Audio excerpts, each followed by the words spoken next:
So I'll tell you a little bit about our speaker today if you don't know that much about Ron. Ron Hart Duncan is the director of the Institute for Tolerance Studies in Santa Fe, New Mexico.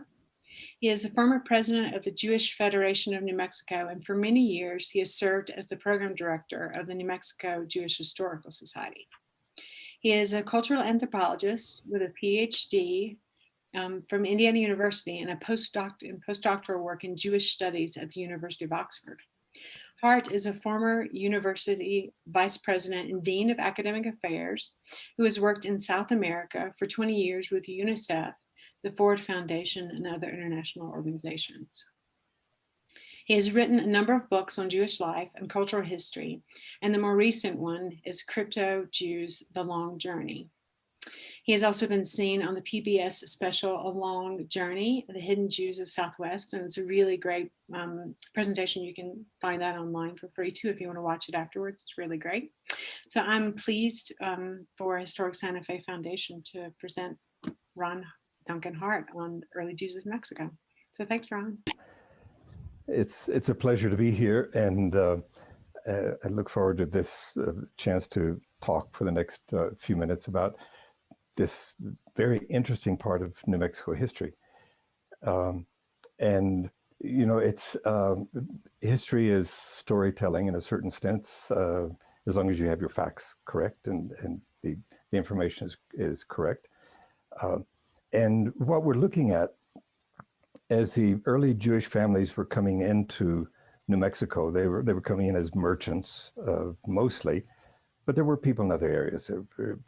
As we know, the Wertheim family here was very much involved in cattle ranching, and there were people in mining and logging and all kinds of things. But the very first were really coming in as merchants. And it's largely a tale of two cities, Santa Fe and Las Vegas, and largely a tale of three families, the Spiegelbergs, the Staabs, and the Ilfeld Nordhaus. And but today I'll take the story up to really from about 1850 to 1900, and we'll look at the early people who were coming in at that point. So let's start with the slides, and just a minute, hopefully you have the first slide on the full screen. So the question always comes up, well, we're going to be talking primarily about the European Jews that came in, but what about the hidden Jews that came in earlier? And that's a separate talk, separate lecture, of course. And the indications are that the first Jews actually came in were 1598 with Oñate, and others came in earlier, later. There is some interesting research that has literally just been coming out very recently by Roger Martinez Davila, suggesting that there might have been conversos even with Coronado. And he has some indication that I'm really looking forward to seeing the details on. But we know that from early on, there were converso families in and out of New Mexico, even though it was illegal to be Jewish, all during the time of the colonial period in the Republic of Mexico.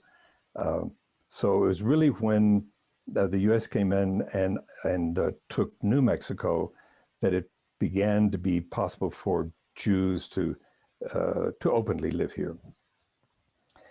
We don't have much documentation this very early period of the hidden Jews, and a great deal that we know about it comes from what their descendants in the 20th century have told researchers such as Stan Horthes and others. So as I'd mentioned before, the story is primarily between Santa Fe and Las Vegas, and after the late 1800s, 1900, the story shifts to Albuquerque, basically. But we're going to look at this first stage. Most of the people who were these very early Jewish settlers were coming from Germany. This was kind of the 1850s to 1880s stage. From the 1880s to the 1920s, more or less, there was a second wave of Jewish migration into New Mexico, but that was coming more out of Eastern Europe and Poland, and even to Eastern or Western Russia. But we're looking at primarily the German Jewish families. So, of course, there were push and pull factors that were going on here. And the Comunero revolt in 1848-49 in Germany was one of the things that was a push factor, pushing some of the young Jews out. And the conscription, which was something that was both here in the Prussian army, but later in the Russian army. Jews feared being drafted into the army for a number of reasons. One, because many times the pressure was to not, how should we say, to push down the Jewishness. So there was a fear of that. So one of the things that started happening, especially after 1848, we find young men before their 18th birthday, before they'd be conscripted, their families would send them to the Americas. And this became a pattern of serial migration. And we'll see that later with the Spiegelberg and with the Staab and Ilfeld families. So one brother would come first and then bring the younger brothers and cousins and so on. The German Jews were coming out of a Reformed Jewish background, which meant they were socially and culturally Jewish, but not traditionally Jewish religiously, in the sense that an Orthodox observant Jewish person might have been. So one of the things that's interesting about this is, here we have the first Jewish families arrived to Santa Fe, literally in the 1840s. We don't have a synagogue in Santa Fe until 1955. There's 100 years of Jewish presence here with no synagogue. Now the Jewish families got together, and there are evidences of like Shabbat schools for the children and things like that. But there was not a formal synagogue. The first synagogue actually set up in New Mexico was Montefiore in Las Vegas, which you see on the screen, was 1884. The second one's Congregation Albert in Albuquerque in 1897. And in both of these cases, you'll find especially the Ilfeld family being involved with the formation of those synagogues. So when they were coming in, New Mexico, the United States had just occupied New Mexico. The economy was basically a barter village economy, agriculturally based. And as you'll see on the screen, for the first 2 or 3 decades, the primary source of cash in the local economy was from the U.S. Army that was buying supplies and buying goods. And the German merchants came in frequently as suppliers. Well, one of their important customers was the U.S. Army, and they would be supplying that, and that would be the cash that permitted them to function. The studies in this area, Richard Meltzer, for example, makes the point about the German Jews really being catalysts for the development of capitalism in New Mexico in this early stage, the shifting of the economy from a barter economy to something where cash was more involved in a more capitalist-oriented economy. And there were other European merchants come in at the same time that were also a part of this. And Meltzer also makes the point about the important thing about the Jewish presence as cultural brokers between the Anglo settlers and the traditional Spanish settlers, and sometimes the Native American groups. In fact, there are stories about people talking about one instance I know, particularly in Las Vegas, where a person was defining the community. They were saying, they had the Anglos and they had the Spanish, and then there are the Jewish families. So they would literally define the Jewish families as somehow in between, not quite one or the other. The other part of this that's interesting is that the Jewish families tended to be multilingual, and course, they were German speaking coming in. They had to learn English. Some of them actually learned Spanish before they learned English. And some of them actually learned some of the indigenous languages. So there were people who were accustomed to being multilingual, and that facilitated this role as the cultural brokers. Now, the first person that we know can document as being Jewish in New Mexico was Solomon Jacob Spiegelberg. And here we have 1850 plus, but it actually looks like he was in Santa Fe before that, probably arriving in 1846 with the U.S. Army, it looks like. He was a sutler, a supplier for the Army. You can see here that he established a store in 1848 on the plaza. And then we start the serial migration. He begins bringing his brothers. Levi comes first, 1848, then Emmanuel, Lehman, Willie comes last, the younger one, 1861. And Willie is the one who eventually becomes the mayor of Santa Fe. Solomon started the operation, was here for the first 10 years or so, developed some health issues, went to New York. And from then on, the Spiegelberg story is really a story back and forth between New York and Santa Fe. And ultimately, all of the Spiegelberg family winds up in New York.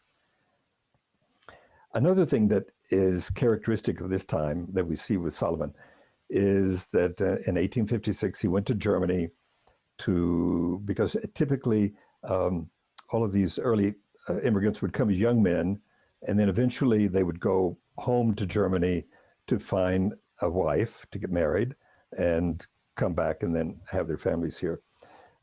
He went to Germany, married Kathy Steinhardt, and we see this is a continuing practice. So the Spiegelberg brothers, we talked about the serial migration, and you'll find these family shots of the various brothers having their portraits taken.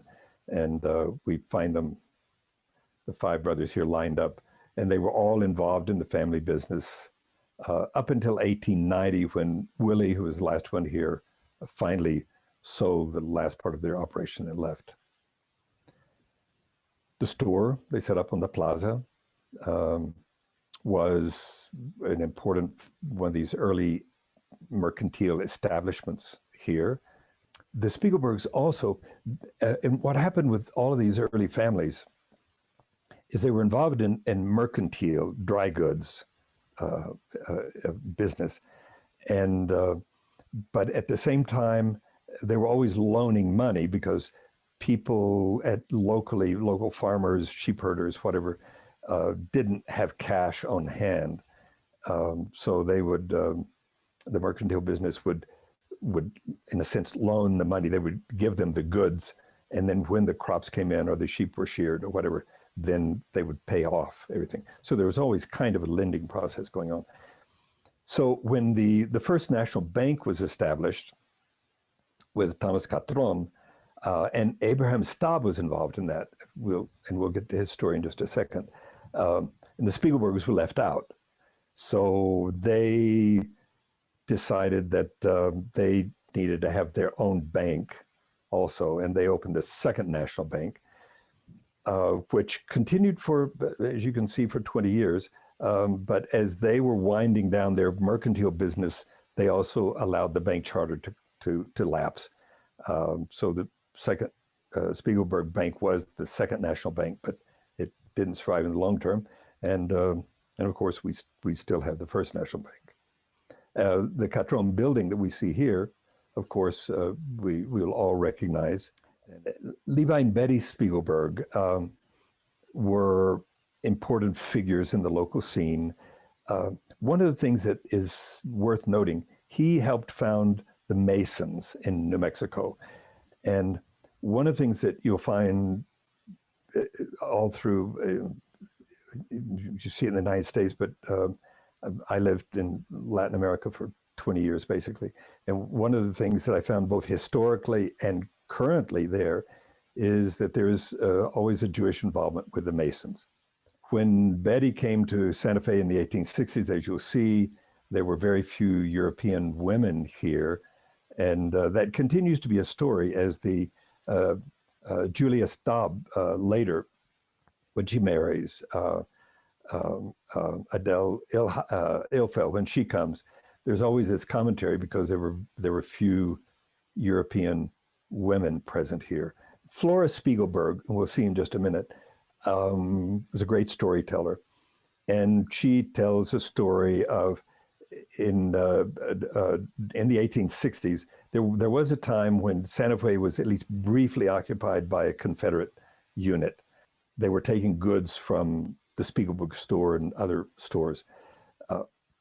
And the story that Flora tells is that Betty heard a young woman screaming, crying in the street and asking for help. And she was supposed to stay inside, but she was concerned about what was going on. And she looked out and saw that there was a young African-American woman in the street. And she apparently called her husband and said, look, I mean, this, what's going on? I mean, there has to be, something has to be done. So the end of the story is apparently this young woman was a slave that was with the troops. And apparently there were 2 or 3 other men slaves there. The story, according to Flora, was that Levy then bought all of the slaves and gave them their freedom. And that was one of the Spiegelberg stories that has come down to us. Willie Spiegelberg, who was the last one to come and that we know was the Jewish mayor of Santa Fe in the 1880s. If you see the story there, in 1874, he went back to Germany and in Nuremberg met Flora, and they were married, and then she came. So we have the Willie and Flora Spiegelberg story. They were friends with Archbishop Lamy, Governor Wallace. The Spiegelbergs were donating to the building of the cathedral, of course, as did the Staabs. And it was during the time, during the 1880s, that Charles Ilfeld had also arrived and had been building his business base out of Las Vegas. And the interesting thing is his business expanded to the point that it began to impact the Spiegelberg business here in Santa Fe, and their business was declining. So by 1888, Willie sold their house, which was 227 East Palace. It is today the Peyton Wright Gallery. So the building is still, the house is still there. The first house with running water and gas light in Santa Fe. It was there that they entertained President Hayes when he was here. Flora started a Shabbat school that I mentioned earlier. There was no synagogue, but we do have some kind of Jewish education going on for children, and there were enough Jewish families with children that she set up this Shabbat school there. Now, Flora is an interesting person, and I want to continue a little bit with her story. As you'll see, after they moved to New York, she published a number of books on New Mexico and New Mexico life. She had radio programs and featured New Mexico stories in those radio programs into the 1930s. Remember, they moved to New York in 1888. So they'd been there for decades when she's really coming back and reminiscing about New Mexico. And there's a story that she came back a couple of decades later. She came back to visit New Mexico and was quite, shall we say, disappointed with what she saw with that Santa Fe had changed so much. So even for her, by 1910 or 1920, Santa Fe was not the Santa Fe she knew, you know. So there are some of the stories that she told, and Noel Pugash has very kindly told these stories to me. the Billy the Kid stories, of course, to start with. And one of them says that Flora was on a stagecoach going from Santa Fe to Trinidad, and that along the way, Billy the Kid held up the stagecoach. So he was there with his pistol at the door and had people out there so to give their goods to her. And so apparently, as the story goes, Flora looks out and she says, "Billy, you know this is not right." And at that point, Billy the Kid backed off and got on his horse and left. So these are good apocryphal stories that make for good telling. And another story apparently Flora told was that Billy and Willie Willie Spiegelberg, the mayor, when they were both younger, had actually known each other and had gone swimming in the Rio Grande as kids. But Noel suggests that these are surely apocryphal stories, and they probably are, but it's part of the folklore, the legacy. So why were they telling these stories? Noel's explanation is that they did it to link Jewish life to New Mexico culture, and it was a way of making Jews a part of New Mexico. Another story that Flora tells, and that could have happened actually, was that she knew Lew Wallace, and so apparently one day she was walking by the Palace of the Governors, happened to walk by his office, and he had finished the manuscript on Ben-Hur, and was at the point that he needed to get it to New York to the publisher. And so that Flora had told him, I will guarantee I will get your manuscript to New York if you give me a percentage of the profits. And so apparently Lew Wallace then at that point said, "I can deal with it myself, thank you." And so he managed to get it there himself, and Flora, and the rest is history, of course. So Abraham Staab was the second of the German Jewish families coming in. He was a cousin of the Spiegelbergs. And again, we find these extended family networks coming in. So first it's brothers, but then cousins come. And even we find that connection going on then into Las Vegas. He came in 1854 following his older brother, Zadok. Again, he came working as a supplier for the army. He was linked with the Spiegelbergs in this early process, but fairly early on had set up his own store on the plaza. And he, with his brother, had, again, a general merchandise store that was fairly successful into the 1880s. And again, they were affected also because of the expansion of the Ilfelds later on. Now, the Spiegelbergs simply sold everything and left at that point. Staab stayed and continued the store until he died in 1913. Because Julia, again, becomes an important part of the story. Again, Abraham went back to Germany to get married, met Julia. She came in 1860. He'd come in 1854, so 6 years later, 1860, she came. She was only 16 years old. They were married. They lived in Burrow Alley. And Elizabeth Nordhaus, who gave me much of the family story on the Staabs, tells about how distressed she was. Burrow Alley was not a good address. And Elizabeth tells it in terms of, gunfights or at least fights in the streets, and a lot of hustle and bustle that was not her world from Germany. But they lived there a number of years. Now, Abraham had promised her a beautiful house. They didn't have that on Burrow Alley. But, and in the meantime, over the next 20 years, you see they've had 8 children, so they had quite a family. This is Julia and other stages. Finally, in 1880, Abraham started the beautiful house that he had promised Julia in the beginning. And you can see that on the right here. Between 1880 and 1882, the house was built. by 1880, the train was just arriving, railroad was arriving. So he was able to bring good furnishings and built what is by all records a beautiful house. It was the most beautiful, he said it was the most beautiful house in the territory, and very likely it was.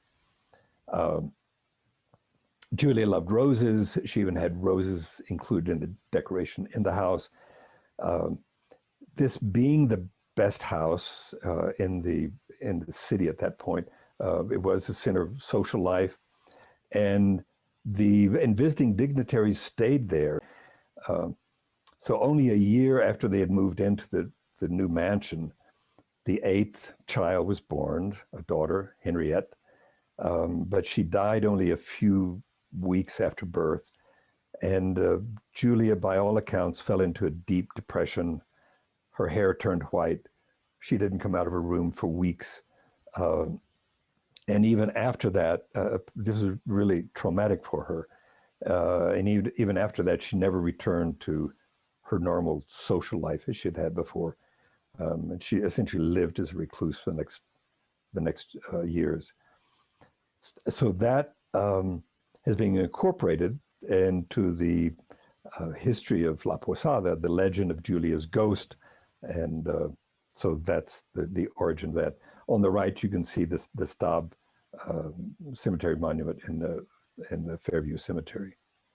The interesting thing about the Staab mansion and the Spiegelberg mansion is because they're at opposing corners at Paseo de Peralta and Palace. So you have the Peyton Wright Gallery of the Spiegelberg house. The opposite corner, La Posada, is based around the old Staab house. So in La Posada, if you go there today, you can see above the doorway, once you come in that entrance kind of hallway part, and you go into the door into the main building, above the doorway, you can see the AS, Abraham Staab, that is still there. And you walk in and you see the stairway, which is the original going to the second floor where Julia's bedroom was. The dining room is original with that rose window, which she particularly liked. And if you look closely on some of the rooms, you'll still see the place where the mezuzah was located. Another central figure, of course, in the Staab Spiegelberg story of early Santa Fe is Archbishop Lamy. And when the part of his story is that as the U.S. took over the New Mexico territory, instead of having the Mexican-based priesthood here, it was important to have a priesthood that the United States understood more. So they invited Bishop Lamy to come and become the bishop in Santa Fe. He arrived in 1851. As you see, he was a good friend with Flora Spiegelberg. They spoke French together frequently. And one of the wagon train story is told by both the Staab and the Spiegelberg families. And from historical accounts, I think most historians would say that it's probably the Spiegelberg version is correct. But from the Staab family, that it's always been a part of their family stories also. And the story was that one of the young men coming on the wagon train that Bishop Lamy was coming on fell ill, apparently with cholera, and the wagon master was going to put him off at some location in Kansas. There was a fear he might not survive. Bishop Lamy said, no, I will take the young man on my wagon, and I will take care of him and try to get him back to health, which in fact did happen. Now, according to the Staab version, the young man on the wagon train was Abraham Staab, and according to the Spiegelberg version, the young man on the wagon train was Levi Spiegelberg. So whatever, but from the very beginning, the point is that Archbishop Lamy was supportive and involved with the Jewish families here. And of course, we know that these two Jewish families and the other families that were in Santa Fe at that point helped fund the building of the cathedral. And but one of the stories there that's interesting is that there was a Saturday night poker game, apparently at Abraham Staab's house. with the local merchants, and the Spiegelbergs were there, and the Staabs and other men were there for the poker game. And that Bishop Lamy would normally come. He would not participate in the game, but he always would come with a bottle of wine, and he would have wine and chat and talk with the people. So one Saturday night he was there, he was very glum, and when they were asking what was going on, he was saying, there just isn't money to finish the cathedral. We're stuck. Again, I think most people agree that this was from the Staab side of the family. That Abraham Staab, then, there are different stories. One is that he, at that point, wrote a $15,000 check and said, here, this will help you fund the finishing of the cathedral. Another story says that he, at that point, said, I will tear up all of the loan papers for all the money I've loaned you in the building, so you don't have to pay me anything back. But the trade-off was apparently that Bishop Lamy then would put the Yud He Vav He, the Tetragrammaton, on the archway in the Hebrew characters. And but as we know from historical sources, that was also a common practice in the province of France where he came, and it does exist in other Catholic churches also. Now, at this point, the third family that comes in that's important are the Ilfelds. And you can see that they're involved in, we have the Montefiore Cemetery, which is established first, and then the synagogue that was there. Montefiore was one of the most important Jewish people of the time, Sir Moses Montefiore. And it happened to be his 100th birthday in 1884. And this was part of the celebration of, so his name was used. The Montefiore Cemetery is one of the oldest ones west of the Mississippi. Now, I don't know the exact number in the place in there, but it's one of the early ones. And you'll also see they were the cemetery was next to the Masonic Cemetery. And there was also this link between the Jews and the Masons in early Las Vegas. Here we see the building of the early synagogue. The story starts with Louis Ilfeld came, and he had followed his older brother Herman, who had arrived, and they arrived first to Santa Fe. The Ellsberg and Amberg were more, a couple of the other families were here. They actually helped finance him to start a business in Taos with a man named Adolf Letcher. This is the young Charles Ilfeld. It was a business with furs. It didn't go well. There is a famous story of their taking all of their products on 75 or 100 burros down the trail to Las Vegas when they gave up on the Taos operation. And they became established in Las Vegas, and that really became the hub for the future. Charles learned Spanish early on and was one that was primarily the face of the new business with the Hispanic farmers and sheep herders and so on. And he became known apparently as Tio Carlos to them. Adele, she and Adele Nordhaus, again, we follow the same pattern. Charles returned to Germany, met Adele Nordhaus in 1873. They were married. She came to Las Vegas, and again, what I mentioned before, the Las Vegas Gazette describes her as the most handsome woman in New Mexico at that point. Charles then later brought his brothers and a nephew, Adele's younger brother, and they all become involved in the family business here. Here we see the Ilfeld family with Joanna, their sister, standing in the middle. Charles Ilfeld became enormously successful. The company grew and became the largest Jewish business in New Mexico. And as we've seen already, he helped found the synagogue in Las Vegas. It was supportive of New Mexico Highlands University, and the Ilfeld House in Las Vegas. You can see here. The figure that becomes important next is Max Nordhaus, Adele's younger brother, who came in and apparently was quite talented. And very quickly, Charles gave him equal power within the company. And essentially, Max managed the company for the next 50 years in Las Vegas, and ultimately when they moved to Albuquerque. The Charles Ilfeld building, you've probably all seen, along with the Palace Hotel that is still there in Las Vegas.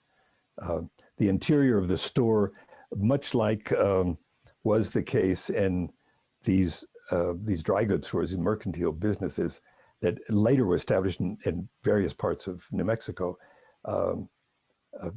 lines and lines of goods and products that people were needing to leave their lives here. The wool market, which they played a major role in. The coming of the railroad made a big difference in Las Vegas in 1880. And the business began to shift to other parts of the state. After that, they primarily shifted into wholesale business themselves. And after 1880, we started having other Jewish families coming in from Eastern Europe and coming into small towns all over New Mexico. And so the Ilfeld became primarily the wholesaler. One of the interesting characters is the nephew of Charles, Ludwig Ilfeld. He stayed in Las Vegas, was an important figure there. And one of the high points for him, he loved horses. One of the high points for him was when Teddy Roosevelt came for the first reunion of the Rough Riders, many of whom had been recruited from New Mexico. Teddy actually rode one of Ludwig Ilfeld's horses, which you can see on the left side of the screen here. The Ilfelds began to intermarry with the Staabs, and we began getting this large family network. Louis Ilfeld married Anna, the oldest daughter of Abraham and Julia that we saw earlier. They were the first ones that actually moved to Albuquerque. They helped found the congregation Albert there. Louis was actually a member of the Constitutional Convention in 1910, getting ready for statehood. He helped found the Kiwanis Club. And another interesting thing, a unique thing about New Mexico, Luis and Noah actually helped found the Albuquerque Country Club in 1914. In Texas and in Arizona, when country clubs were formed, they were Anglo clubs. Jews had to form a separate one. In New Mexico, Jews helped form the country club. And that's a major thing that it tells about the situation of coexistence that happened here, you know. Bertha Staab is located all the way to the right on the lower right of the photo. She was the daughter, after Julia became incapacitated, she was the hostess for the big house in Santa Fe for Abraham Staab. And she was an integral part of that family. In 1905, Max proposed marriage. It was a late marriage for both of them. So here we see them, Max Nordhaus with Bertha Staab Nordhaus, in their garden in Albuquerque. And they were there. Max died in 1936. Part of the thing I wanted to point out that's of interest, their son, Robert Nordhaus, became an important figure in civic affairs in Albuquerque later on. And Robert's son, William, you might recognize as being the 2018 Nobel Prize in Economics from Yale University. He is from Albuquerque, of this Nordhaus family, and the brother of Elizabeth Nordhaus, who was giving me much of the information in relation to those families. I'd mentioned before that other Jewish families were coming into smaller towns all around the state, and here's a list of some of those families. It's not complete, but generally coming in and opening merchandise stores. So thank you very much. I appreciate your interest in this early history of Jewish New Mexico and these early families. And So I think now if we'd like, we can perhaps go to question and answers. Well, I don't see any questions that are posted. So if anyone Okay, well, there's something I can add to this if you'd like. I can have a couple too. So you please add, and then I'll go ahead. Okay. One of the interesting things is after the German Jewish families began coming in the, in the 1800s, and then as we get into the early 1900s, the question always comes up: what about the Conversos, the hidden Jews, the people of Jewish background who were here? One of the things we began to find is some of the people who are New Mexicans, hidden Jewish backgrounds, began to pick up some of the customs from the German Jews who came in. Now, the hidden Jews who'd been here for 300 years, whatever, would have lost some of the things. But I think what happened, this is my interpretation, is they began to see something about openly practicing Jewish life. There were some of the things they began to pick up from that. And one of the things we began to see later on as we get into the 1900s, the appearance of Hebrew lettering on tombstones, gravestones. That was not something that had happened before that I'm aware of, and I don't know of any cases earlier on. But at least in the 1900s, we do begin to see Hebrew lettering occurring on people of New Mexican descent who were not openly Jewish, but obviously picking up something from their family memory or family background. Yeah. And maybe you could do a presentation maybe on that at one point too, if that's a specialty. It's most definitely at the interest of a lot of people. We are having some questions pop up here too. So there was one, the Trinidad, Colorado, is the site the first synagogue in Colorado? And is there a connection to the New Mexico families? There is actually the families in Raton and Clayton went to the Trinidad synagogue.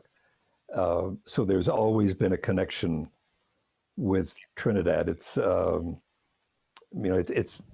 given its location, it's kind of the synagogue of northeastern New Mexico. And then another one, Ron, why do you think there was little or no conflict between Jews and Catholics in New Mexico, and as there was elsewhere in what became the United States? The first thing I think is it's the European connection between Archbishop Lamy and these early German families. And like we were saying, Flora spoke French. So, some of them did speak French. And it was, so there was that common connection of the European background, the European culture. They could discuss things. I think that's one of the key issues. So part of our perception may be affected by the fact that the Catholic Church in Spain was so anti-Semitic that we have the impression that that was always the case.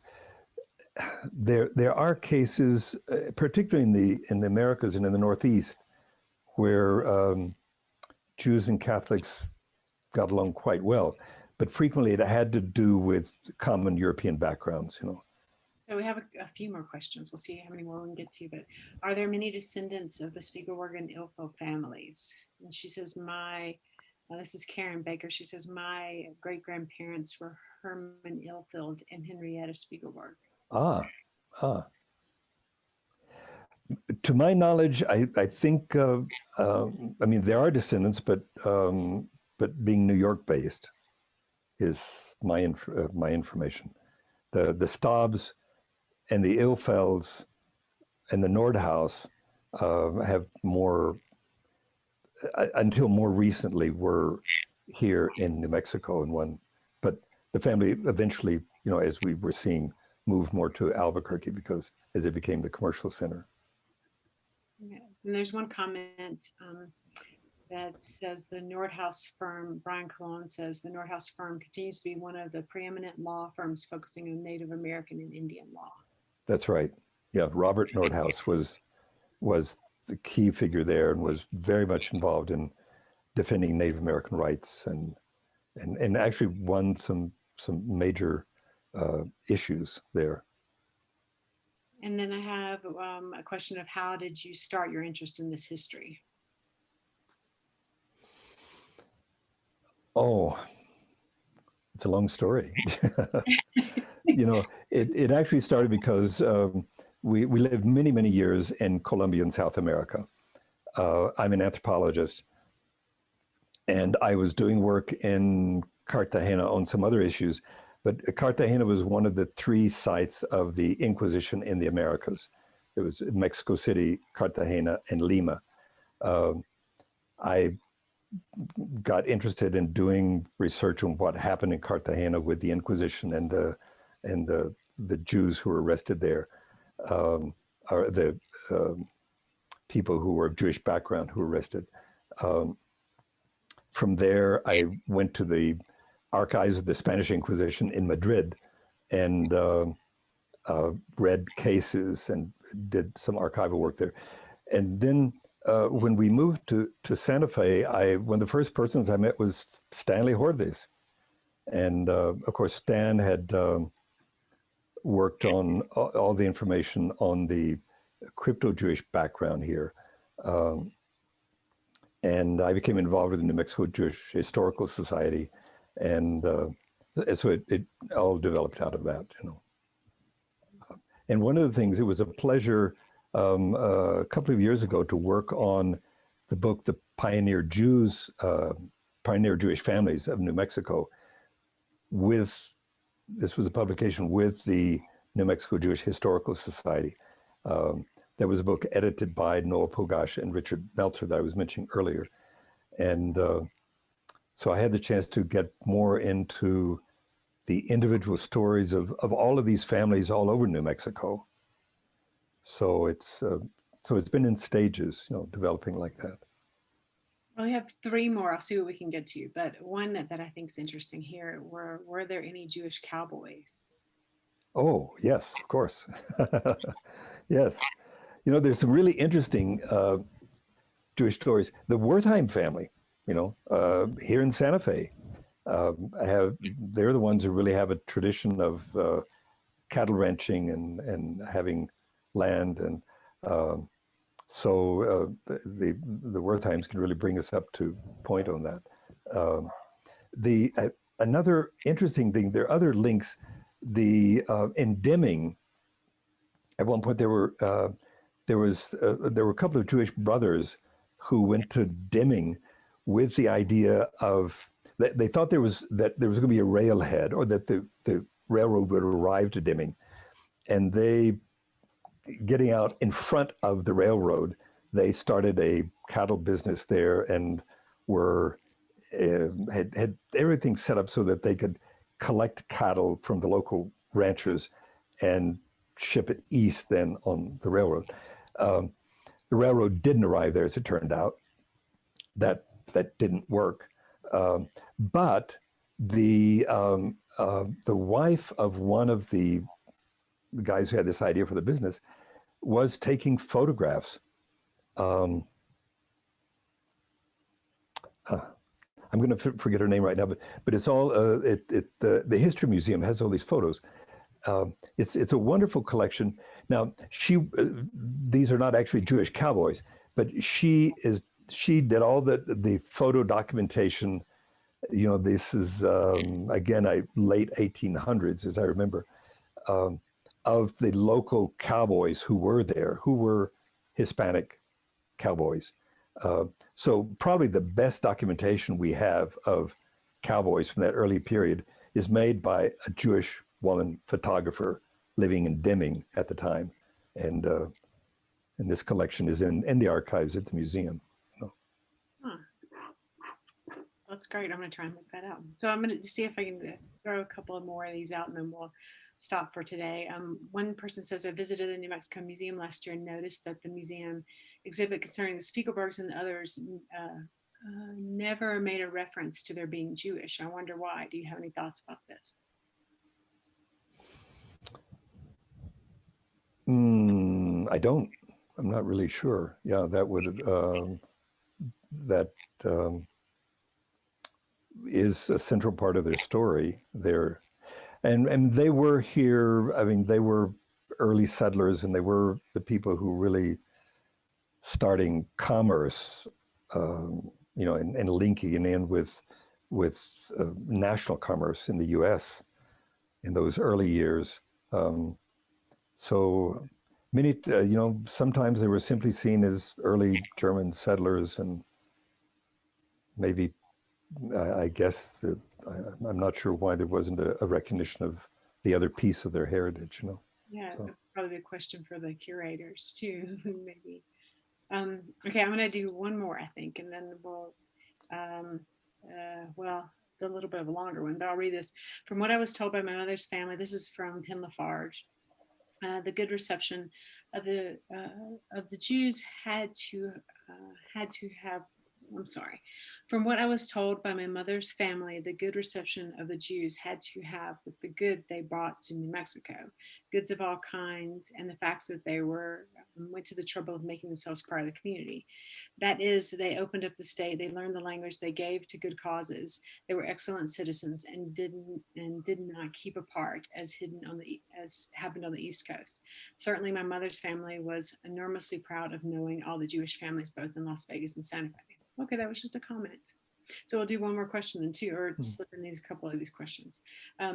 Was the merchant Gold family in Santa Fe also German immigrants? This person could find virtually no information on the family.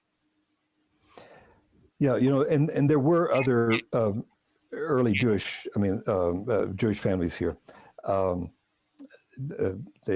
mentioned the Ellsberg and the Amsberg at one point, and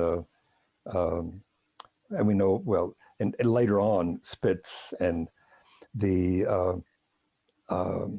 Moise family, for example, that was they were in one of the small towns further east, but they also became involved in Santa Fe. So there were other families, and I didn't get into those because I wanted to get like the early big three families that kind of set the story. But there were other families coming in, especially later on in this process, and the descendants of many of those families are still here. Moise, the Spitz, Wertheims are still citizens here. So if someone wanted to do further research, because there may be other questions, where would you suggest that they go? And then people can kind of look into these resources to look into when certain families arrived. Is there a good article where they could? Okay. What I would suggest, literally, I think the starting point would be the publication from the New Mexico Jewish Historical Society, which is the Pioneer Jewish Families of New Mexico. That is the best compilation I know of almost 12.5 families. There are many. They're not all the families, but many of them are there. So I would really suggest that is really the best place to start. Okay, well, I think that's all the questions we have. There's a few more little comments streaming down there if anybody wants to take a look at those, and including a link to the Jewish pioneer families. So, well, thank you very much, great. Ron. Yeah, this was fantastic. And so, everyone have a nice evening. Thank you. It was a pleasure to be here. Yeah.